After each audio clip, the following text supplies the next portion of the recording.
ప్రియమైన మిత్రులకు నేను మీ నటరాజు రవీంద్ర కల్కి.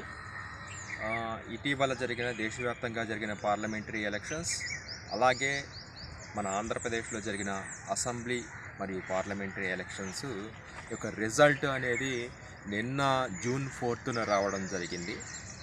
అయితే దేశవ్యాప్తంగా పార్లమెంటరీ ఎలక్షన్లో చూసుకున్నప్పుడు బీజేపీకి వాళ్ళు ఏదైతే కోరారో అవే 400 సీట్లు పైన ఇస్తే మేము ఏదో చేస్తాము అది అన్నారు. కానీ అధికారానికి ఎన్ని సీట్లు అవసరమో అన్ని మాత్రమే ఇచ్చి ప్రజలు ఒక మంచి తీర్పుని ఇచ్చారు.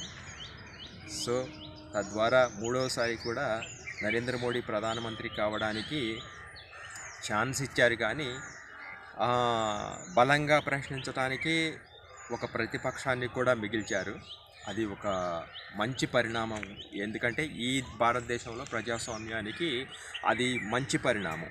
అలా కాకుండా ఒకటే పార్టీకి ఏకపక్షంగా అత్యధిక సీట్లు ఉన్న 545 లోక్సభ సీట్లలో ఆల్మోస్ట్ 400 పైనే ఒకే పార్టీకి ఇస్తే ఆ పార్టీ అనేది ఎలా పెట్టరేగిపోతుందో అనేది మనకు తెలిసిన విషయమే. అలా కాకుండా మిశ్రమ ఫలితాలను ఇచ్చి బొటాబొటీగా మాత్రమే ప్రభుత్వాన్ని ఏర్పరచుకునే అవకాశాన్ని ఇచ్చి బీజేపీ కొద్ది తేడాతోనే బీజేపీని గెలిపించి మూడోసారి నరేంద్ర మోడీని ప్రధానమంత్రి కావడానికి ఇదయ్యారు. ఇది మంచి పరిణామం. ఒకసారి బీజేపీ అధికారంలోకి వచ్చినప్పటికి కూడా మంచి ప్రతిపక్షాన్ని కాంగ్రెస్ ద్వారా మిగిల్చినందుకు దేశ ప్రజలకు నేను ధన్యవాదాలు తెలియజేసుకుంటున్నాను. ఎందుకంటే ఇప్పుడున్న పరిస్థితుల్లో మనం ప్రజాస్వామ్యాన్ని కాపాడుకోవాలంటే ఇదొకటే ఉన్న మార్గం. ఎందుకంటే ఉన్నది 2 పార్టీలే కాబట్టి. ఇకపోతే మన ఆంధ్రప్రదేశ్ విషయానికి వస్తే, ఈ ఆంధ్రప్రదేశ్ ఎలక్షన్ రిజల్ట్ని చూడగానే ఆ రిజల్ట్ వచ్చిన తర్వాత ప్రజలు అంటే ఏదైతే పార్టీ వాళ్ళు వైసీపీ పార్టీ వాళ్ళు ఏదైతే ఊహల్లో ఉన్నారో ఆ ఊహలన్నీ భ్రమలే అని తేల్చేశారు. ఎందుకంటే ఏపీ ప్రజలు వీళ్ళు ఏం చెప్తారంటే, గత ఎలక్షన్లో 2019 ఎలక్షన్స్లో 175 సీట్లకి 151 సీట్ ఇచ్చి అత్యధిక భారీ మెజార్టీతో ప్రభుత్వాన్ని ఏర్పాటు చేసేలా చేస్తే వీళ్ళేమంటారంటే, బాధ్యతాయుతమైనటువంటి ఒక గవర్నెన్స్ని, ఒక ప్రభుత్వాన్ని ఇవ్వాల్సింది పోయి, మంచి పథకాలు ఇవ్వాల్సింది పోయి, వీళ్ళు ఏం చెప్పారంటే మేము 175 ఈసారి కొడదాం అని చెప్పటం. వాళ్ళకి ఒకటి కూడా మేము ఇవ్వం. ఏంటి ఇవేమన్నా స్వీట్ షాప్లోంచి తీసుకొచ్చే స్వీట్స్ ఇవ్వడానికి? ప్రజలు ఓట్లేస్తేనే మీరు అక్కడ గద్దెనెక్కుతారు. ప్రజలు ఓట్లు వేయకపోతే మీకు ఆ మెజార్టీ రాదు. ఈ ఇంగిత జ్ఞానాన్ని తెలుసుకొని ప్రవర్తించి ఉంటే ఈరోజు మీరు గెలుస్తారా ఓడతారా అనేది తర్వాత సంగతి. కానీ నేను మోస్ట్లీ వైసీపీ వాళ్ళకి చెప్పేది ఏంటంటే, వైసీపీ వాళ్ళకి అలాగే ఇతర పార్టీల వాళ్ళకి కూడా, ఇప్పుడు గెలిచిన తెలుగుదేశం వాళ్ళకి కూడా నేను చెప్పేది ఏంటంటే, గెలిచినప్పుడు విర్రవేగొద్దు.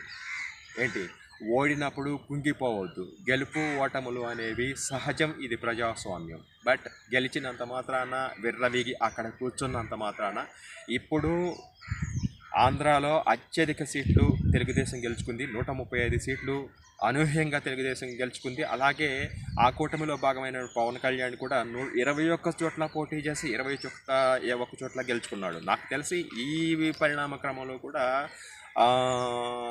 తెలుగుదేశం యొక్క పవనాలే వీచాయని నా యొక్క అంచనా. అయితే అదేవిధంగా అనూహ్యంగా 10 చోట్ల పోటీ చేసిన బీజేపీ కూడా 8 గెలుచుకోవటం జరిగింది. సో ఇవన్నీ చూస్తే 164 వీళ్ళు గెలుచుకొని అత్యధిక స్థానాలు, కేవలం 11 స్థానాలకే వైసీపీని పరిమితం చేయటం చూశారు.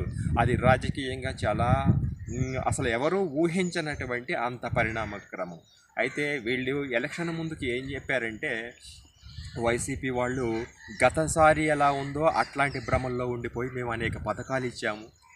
ఏంటి అవ్వాతాతలు మా వైపే ఉంటారు, అక్కా చెల్లెళ్ళు మా వైపే ఉంటారు, మా పథకాలని పొందిన ఎంతోమంది మాకే ఓటేస్తారు అని వాళ్ళు మామూలుగా మీరు లాభపడితే ప్రభుత్వం మీకు మంచి చేస్తే మీరు మాకు ఓటేస్తారు అని చెప్పుకోకుండా అదేదో వాళ్ళ సొంత ఇంట్లోంచి డబ్బు తీసుకొచ్చి పెట్టినట్టు, వాళ్ళు ప్రజలకి బెచ్చవేసినట్టు, మేము ఇవి ఇచ్చాము మీరు మాకెందుకు ఓటేయరు అని మొహం పట్టుకొని అడిగినట్టు 175కి 175 మేమే గెలుస్తాం, వాడికి ఒక్కటే ఇవ్వం.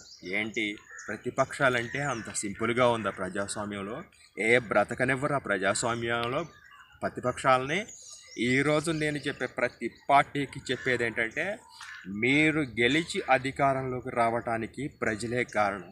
కానీ ఈరోజు ప్రతిపక్షంలో కూర్చున్న పార్టీ ఆ ప్రతిపక్షంలోనే ఉండదు. మళ్ళా మీరు తిక్కగా వ్యవహరిస్తే, బాగా బలిసి కొవ్వు పడితే అదే ప్రతిపక్షంలో ఉన్న పార్టీ అధికారంలో కూడా కూర్చుంటుంది. ఎందుకు నేను ఇలా చెప్తున్నా అంటే, హెచ్చరిస్తున్నానంటే, నేను ఈ దేశంలో ఒక సగటు పౌరుడిని. నా దేశ రాజకీయాలని, అలాగే ఈ తెలంగాణ ఆంధ్రప్రదేశ్లో ఉన్న రాజకీయాలను చూసి నాకు బాధేసింది. సామాన్యుడిని. నా చుట్టూ ఉన్న సొసైటీలో ఉన్న రాజకీయ పార్టీలను చూసి నాకు బాధేసింది. ఎందుకంటే రాజకీయ పార్టీలు అనేది మనం ఏర్పరచుకున్న ఈ సిస్టంలో, ఈ యొక్క సమాజంలో కేవలం ఈ రాజకీయ పార్టీలు అనేవి ఒక భాగం మాత్రమే. కానీ ఈరోజు మన దుస్థితి ఎలా ఉందంటే, అసలు ఇవే మన లైఫ్, ఇవి లేకపోతే అసలు మనం లేము అనేలాగా పార్టీలు అలాగే వ్యవహరిస్తున్నాయి. అలాగే ప్రజల్ని కూడా ఆ స్థాయికి తీసుకొచ్చి నిలబెట్టారు. కాబట్టి నేను ఈ పాలిటిక్స్ గురించి ఎంతగా స్పందిస్తూ ఉన్నా. ఎందుకంటే ఇవే ముఖ్యము అని ప్రజలు వీళ్ళల్లో వీళ్ళు కొట్లాడుకునే దాకా ఈ పార్టీలను తీసుకొచ్చారు. కాబట్టి నేను ఈ పార్టీల గురించి ఇలా బాధపడుతూ ఉన్నా. కానీ నేనేమంటున్నానంటే, అసలు ప్రజాక్షేమాన్ని గురించి మీరు ఆలోచిస్తూ ఉన్నారా? ప్రజలకి మంచి చేయడం కోసమే ఆలోచిస్తున్నారా? లేకపోతే తాత్కాలికమైన ప్రయోజనాలు చూపించి మీ పబ్బం గడుపుకోవడానికి ప్రయత్నిస్తున్నారా అనేది ఒకసారి ఆలోచించండి. ఎందుకంటే ఒక ప్రభుత్వం అనేది అధికారంలోకి వచ్చాక వాళ్ళు రకరకాల పథకాలను ఇచ్చి, మేము మేనిఫెస్టోలో ప్రకటించిన పథకాల వలన మాత్రమే మేము గెలుస్తున్నామని భ్రమలో ఉన్నారు ఒకటి. ఆ తర్వాత అధికారంలోకి వచ్చిన తర్వాత ఆ పిచ్చి పథకాలన్నీ ఇంప్లిమెంటేషన్ చేసి, తెలివితేటలు లేకోకుండా అవే పథకాలను ఇంప్లిమెంటేషన్ చేసి, చూసారా మేము ఈ పథకాలన్నీ ఇచ్చాం, ఏంటి ఈసారి గెలుపు మాదే. ఎక్కడి నుంచి ఇచ్చారు? మీ అయ్య డబ్బు తీసుకొచ్చి ఇచ్చారా? మీ సొంతగా కష్టపడి చెమటోర్చి ఇచ్చారా? ఒక్కొక్క వ్యక్తి ఈరోజు 500-1000 రూపాయలు సంపాదించడానికి ఈ సమాజంలో ఎంత కష్టపడతాడు? ఒక రైతు ఒక ఎకరం భూమిని పండించి దాని నుంచి 20,000 ఆదాయం తీయటానికి ఎంత కష్టపడతారో, అలాంటిది మీకు పుక్కటగా వచ్చి ప్రజలు కట్టిన ట్యాక్సులు సరిగా వాడండ్రా అంటే వాటిలో నుంచి మీకు చేతగాకోకుండా ఎవడ్రా మీకు ఇస్తాడు? అసలు ఆర్థికవేత్తలు ఎవరున్నారు మీకు సలహాలు ఇచ్చేవాళ్ళు? ఎట్లాంటి ఎందుకు పనికిరాని పథకాలను ప్రజలకు ఇచ్చేసి వాళ్ళని బిచ్చగాళ్ళు చేశారు చివరికి. అయితే ఏంటంటే, ఇప్పుడు నేను చెప్పేది ఎప్పటి నుంచో ఇస్తున్నారు కదా. 1947కి తర్వాత ఒక 10 ఇయర్స్ తర్వాత ఈ పథకాలు ప్రారంభమయ్యాయి కదా. ఇప్పటికీ సమాజ స్థితిగతులు మీరిచ్చిన పథకాల వల్ల బాగుపడ్డదా? ఎప్పటికీ బాగుపడదు, ఇట్లనే ఉంటుంది. కానీ ప్రజల నుంచి వసూలు చేసిన ట్యాక్సేషన్లో నుంచి ఈ వృధాలన్నీ నివారించి దానిని ప్రొడక్టివిటీ కోసం వాడి ఉన్న ప్రజలకి ఉపాధి కల్పిస్తే తప్ప ఈ సమస్యకు పరిష్కారం లేదు. అయినా మీరిచ్చిన పథకాల మీదే ఆధారపడాలి. అయ్యలకి ఆ పథకం ఇచ్చాం, అమ్మఒడి పథకం ఇచ్చాం, తొక్క పథకం ఇచ్చాం, తిక్క పథకాలు. అసలు మీరు ఎట్లా నాయకులు అయ్యారు? మీకు నాయకత్వం చేత కాకపోతే ఇంట్లో కూర్చోవాలి, కానీ ఇలా ప్రజా జీవితాల్లోకి వచ్చి ఇట్లా వ్యవస్థలను అస్తవ్యస్తం చేసే అధికారం మీకు ఎవడిచ్చాడు? వస్తే వచ్చారు ఇలాంటి పిచ్చి పథకాల. నిజంగా అంటే కన్స్ట్రక్టెడ్గా ఒక సిస్టాన్ని ఎలా బిల్డప్ చేయాలి, ఒక దేశాన్ని ఎలా బిల్డప్ చేయాలి, ఒక ఆర్థిక వ్యవస్థను ఎలా ఎస్టాబ్లిష్ చేయాలి అనేది తెలియకోకుండా ఇట్లాంటి పథకాలనే ప్రవేశపెట్టి ప్రజలను మభ్యపెట్టి ఆ పథకాల వల్లనే మేము గెలుస్తామని అంత భ్రమలో ఉన్నారు. అవును, వైఎస్ఆర్సీపీ విషయానికే ఈరోజు ఆంధ్రప్రదేశ్లో వస్తే ఎన్నెన్నో పథకాలు ఇచ్చింది. ఈరోజు జగన్మోహన్ రెడ్డి ఓడిపోయిన తర్వాత ప్రెస్ మీట్ ఇస్తూ అసలు నా ఎన్నో పథకాలు అమ్మఒడిని పొందిన నా అక్క చెల్లెళ్ళు ఏమయ్యారు, అదేవిధంగా 66 లక్షల మంది నా అవ్వాతాతలు ఏమయ్యారు, నేను పింఛన్ ఇచ్చాను వాళ్ళేమయ్యారు అని అంటున్నాడు. నువ్వెక్కడిచ్చావురా బాబు? నీది ఒక్క రూపాయి నీ ఎంటక పీకి పెట్టలే ఎవ్వడం. మీరు ప్రజల నుంచి వసూలు చేసిన ట్యాక్స్లోంచి ఆ పథకాలు ఇచ్చారు. కానీ ఈ పథకాలు ఏవి మిమ్మల్ని కాపాడలేకపోయాయి. వాలంటీర్ సిస్టాన్ని పెట్టారు. ఆ వాలంటీర్ సిస్టాన్ని మీ స్వార్థం కోసం వాడుకున్నారు. ఆ వాలంటీర్లు వెళ్ళి మీ వ్యక్తిగతమైన వాళ్ళ ఇంట్లోకి చొరబడి వాళ్ళ వ్యక్తిగతమైన సమాచారాన్ని సేకరించి ఇదంతా చేశారు. అయినా సరే వాళ్ళకి 6,000 వేతనాన్ని ఇచ్చారు. కానీ ఇవన్నీ కూడా మిమ్మల్ని ఏవి కాపాడలేకపోయాయి. అంటే మీరు సక్రమైన పద్ధతిలో ఒక వ్యవస్థని బిల్డప్ చేయకోకుండా, కార్యకర్తల సిస్టాన్ని బిల్డప్ చేయకోకుండా, మీరు కావాలనే మీ కుట్రతో, మీ తెలివితేటలతో, మీ యొక్క బోర్డు తెలివితేటలతో మీరేదో సిస్టాన్ని అంతర్గతంగా అంటే బాహ్యంగా ప్రజలు ఇచ్చిన తీర్పుతో ప్రజాస్వామ్యంలో ప్రభుత్వాన్ని ఏర్పాటు చేయాలని కాకుండా అంతర్గత ప్రభుత్వాన్ని ఏర్పాటు చేయాలి, ఇక మనకు తిరిగే ఉండకూడదు అని పిచ్చితనంతో ఆలోచించారు. అయ్యా వైఎస్ జగన్ గారు, మీ వెనక ఉన్న కొఠారీలు, మీకు సలహాలు ఇచ్చేవాళ్ళు ఎవడూ కరెక్ట్గా లేరు. అలాగే మీరు ఒక మాట అన్నారు ఏంటంటే, మీరు అధికారంలోకి వచ్చిన తర్వాత ప్రజాస్వామ్యంలో గెలిపోవటములు కామన్ అని. గెలిచిన రోజు నేను ఈరోజు గెలిచాను, 5 ఏళ్ళు ఉంటాను, మంచిగా పాలిస్తే నెక్స్ట్ నాకు అవకాశం ఇస్తారు అని ఉంటే బాగుండేది. కానీ లాస్ట్ మళ్ళా తిరిగి నేను 30 ఏళ్ళు నేనే ఉంటా, పాలిస్తా. మీకు ఎవడన్నా రాసిచ్చాడా ఎక్కడ 30 ఏళ్ళు మీరు ఉంటారని? మరి ఈరోజు ఆ పరిస్థితి ఏమైంది? 2024లో ప్రజలు ఇచ్చిన తీర్పుతో వాళ్ళు మీరన్న మాటలు ఏమయ్యాయి, వ్యవహరించారు.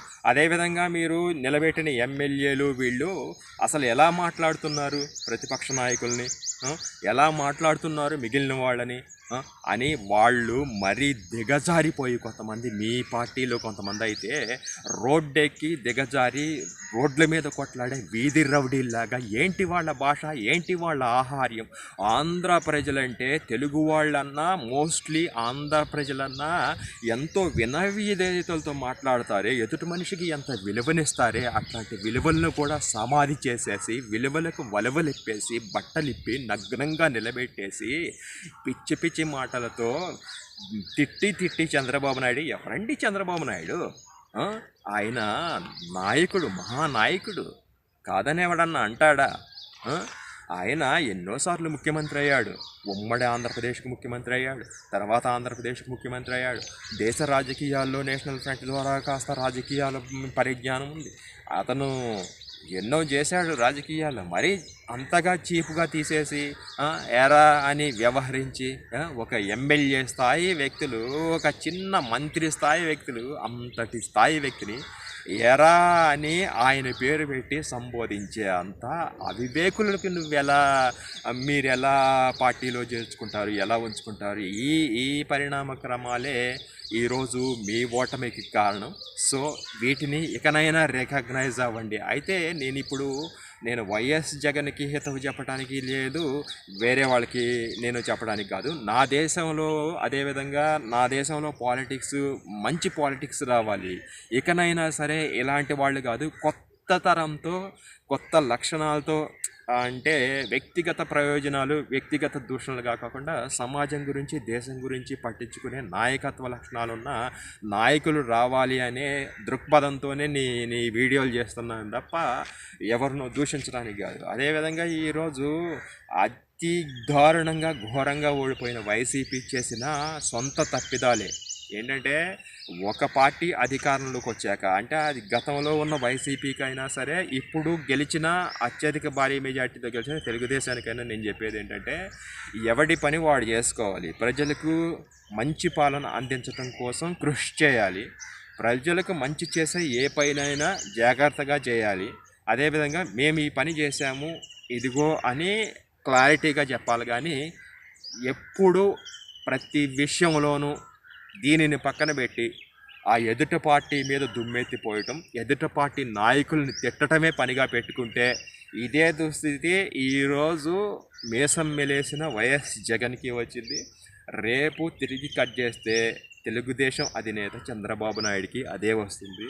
అదేవిధంగా జనసేన అధిపతి పవన్ కళ్యాణ్కి కూడా విర్రవీగితే ఇదే పరిస్థితి వస్తుంది తప్ప ప్రజలిచ్చే తీర్పు అట్లనే ఉంటుంది. ప్రజలు ఏం చేస్తారో తెలుసా? మీ చుట్టూ ఏం జరుగుతుంది, మీరేం మాట్లాడుతున్నారు, అసలు ఏంటి అనేది తెలియనంత అజ్ఞానులు, అమాయకులు కాదు, చాలా తెలివైన వాళ్ళు ఈరోజు చాలా గమనిస్తూ ఉన్నారు.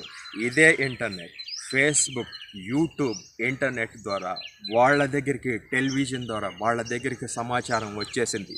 ఇక మీరు దాచాలన్నా దాచలేరు. మీరు స్వచ్ఛమైన రాజకీయ నాయకులుగా మారి ఇకనైనా ప్రజలకి మంచి పాలన అందిస్తేనే మళ్ళా ప్రజా జీవితాల్లో ఉంటారు తప్ప ఈసారి కూడా మేము కన్నింగ్ వ్యవహారంతో మీరు చేసే పనులు చెప్పుకోకుండా ఎదుటి పార్టీ వాళ్ళని దుమ్మెత్తిపోస్తే మాత్రం ఖచ్చితంగా మిమ్మల్ని ప్రజలు క్షమించరు. ఎందుకంటే రోజులు మారుతున్న కొద్దిగా గత 5 సంవత్సరాలకి ఈ 5 సంవత్సరాలకి ఇంత మార్పు వచ్చింది. ఈ 5 సంవత్సరాల నుంచి నెక్స్ట్ వచ్చే 5 సంవత్సరాలకి అంటే మళ్ళా రాబోయే 2028-29 ఎలక్షన్ నాటికి ప్రజల యొక్క మైండ్ సెట్ మాత్రం ఇంకా అప్డేట్ అవుద్ది. వాళ్ళు పిచ్చోళ్ళు కాదు.